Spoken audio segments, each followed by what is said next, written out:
तो आज हम बात करेंगे ज़ॉम्बी डैड के चैप्टर नंबर 1 के बारे में। तो चैप्टर 1 की शुरुआत में हम लोग देखते हैं एक लड़की को जो कि बहुत ही बुरी हालत में जमीन में पड़ी हुई थी और उसके डैड ठीक उसके पैरों के सामने घुटनों के बल बैठ के रो रहे थे। साथ ही हम लोग इस आदमी के सर के ऊपर एक नंबर भी देखते हैं।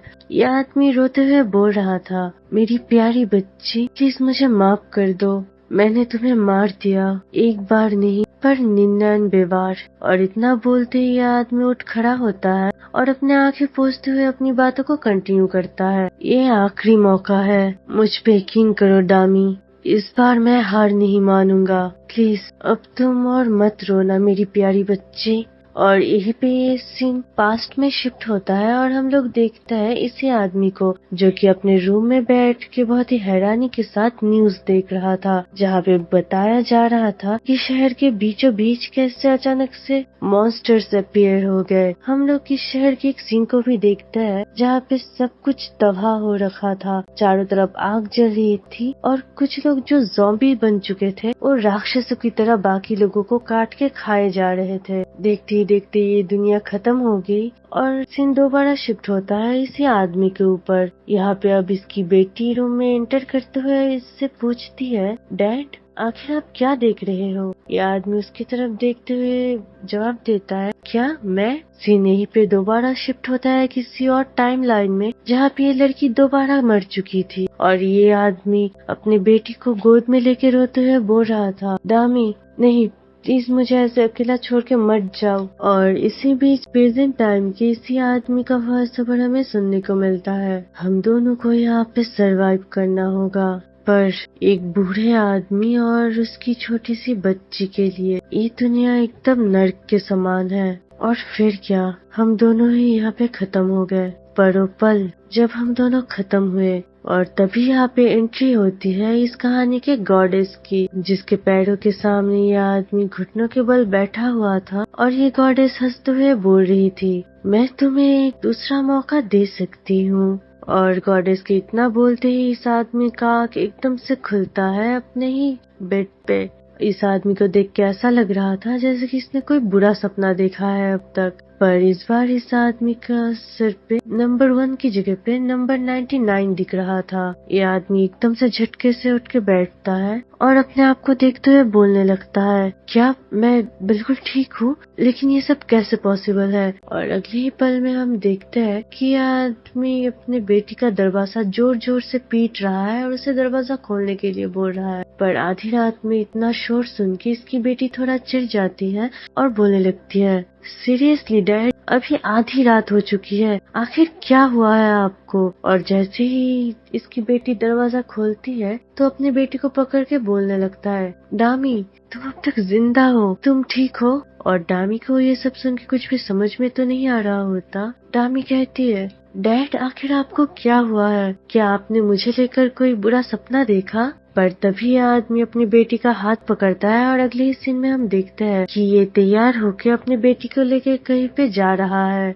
आखिर आपकी प्रॉब्लम क्या है? चुप रहो और चुपचाप मेरे साथ चलो। मैं सच में बहुत थक चुकी हूँ डैड, मुझे वापस जाने दो। नहीं, अभी बिल्कुल भी टाइम नहीं है, नहीं तो हम दोनों मारे जाएंगे। और जैसे ही ये आदमी ये बात खत्म करता है तो साइड से एक ज़ॉम्बी इस आदमी के ऊपर हमला कर देता है और दोबारा से ये आदमी एकदम डरते हुए आँख खोलता है अपने ही रूम में, जैसा पहली बार हुआ था। पर इस बार इस आदमी के सर पे 99 की जगह पे 98 नंबर दिख रहा है और यह आदमी इन सारी चीजों से अब तक बहुत ज्यादा डर चुका था। फिर वो आईने में खुद को देखता है और नोटिस करता है कि इसके सर पे जो नंबर था वो अब थोड़ा घट चुका है और हमें प्रेजेंट टाइम की इस आदमी का वॉइस ओवर दोबारा सुनने को मिलता है जो कि बोल रहा था, और तब जाके मैं समझा कि ये नंबर असल में मेरी जिंदगी है जो कि मेरे पास है। इसका मतलब ये नंबर असल में वो चांस है जिससे कि मैं अपने डामी को बचा सकता हूँ। पर फिर हम इस आदमी को देखते हैं कि ये बहुत ही बुरी तरीके से ज़ॉम्बीज को मारते हुए और उनसे लड़ते हुए आगे बढ़ रहा था। ये आदमी वो सारे काम कर रहा था जो कि उसकी बेटी को बचाने के लिए जरूरी था। यहाँ तक कि जब दूसरे लोगों को उसकी जरूरत थी तब भी इस आदमी ने उनकी मदद नहीं की, सिर्फ इसलिए ताकि वो अपनी बेटी को सेफ रख सके। फिर प्रेजेंट टाइम के इसी आदमी का वॉइस ओवर दोबारा आता है। मैंने वो सारे काम किए जो कि तुम्हें बचाने के लिए जरूरी था, यहाँ तक कि मैं अपने मॉरल्स के भी खिलाफ गया।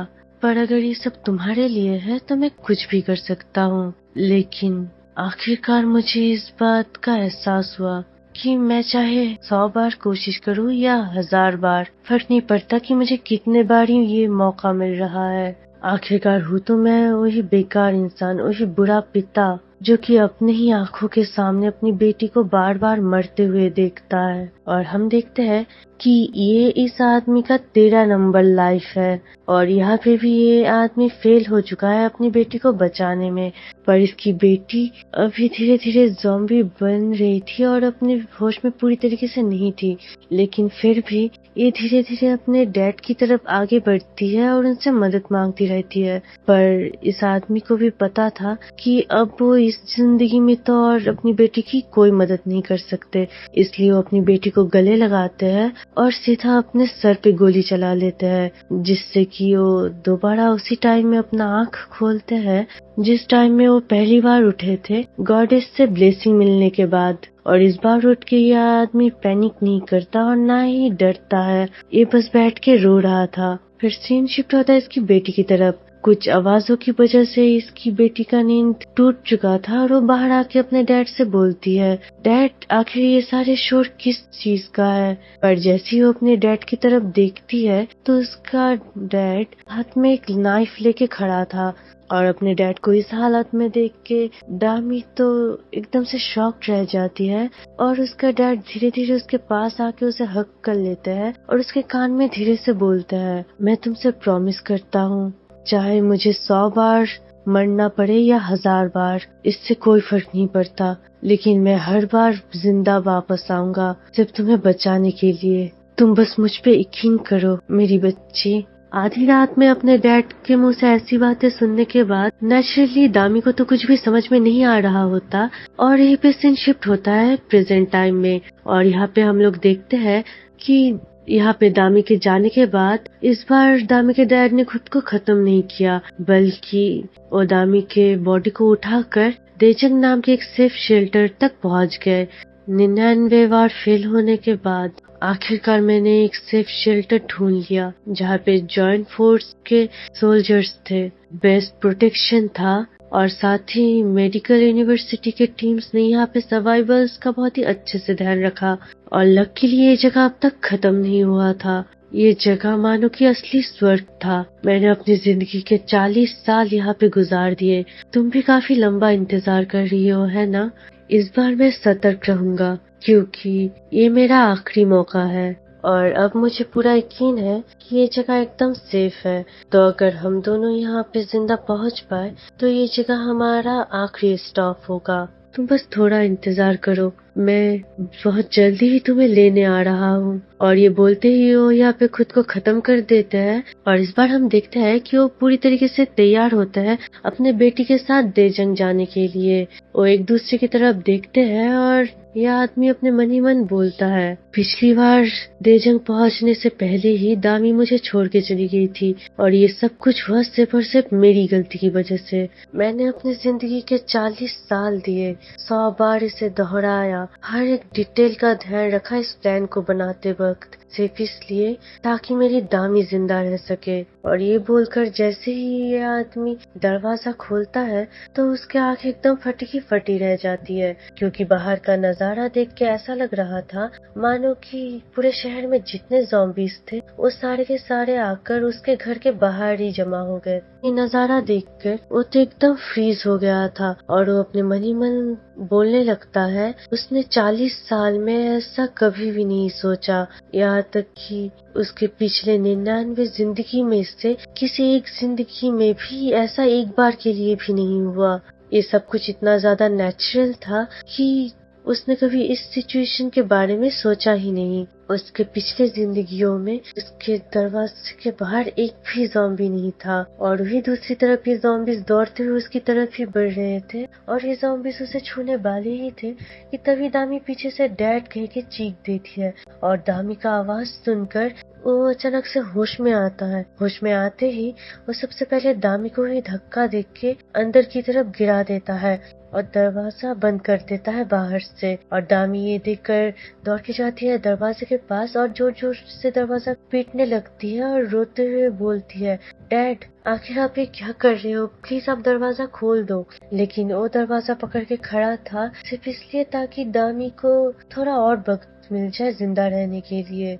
ज़ॉम्बीज़ उसे चारों तरफ से काट रहे थे और अपने मन ही मन बोलता है, ये दर्द ऐसा है कि इसे शब्दों में बयां नहीं कर सकते। अपने बच्चे को खोने का दर्द और अपने पिछले 99 जिंदगी में मैंने ऐसा दर्द हर बार सहा है और अब तो मुझे इस दर्द से कोई फर्क भी नहीं पड़ रहा। और तभी उसे याद आने लगता है कि दामी जब छोटी थी और वो उसके साथ खेला करता था और अपनी इन्हीं पुरानी मेमोरीज को याद करके वो दामी को हंसते बोलता है, दामी प्लीज तुम मत रो मेरी प्यारी बच्ची। और अपने मन ही मन बोलता है, क्या यही अंत है, क्या मैं अच्छे के लिए जा रहा हूँ।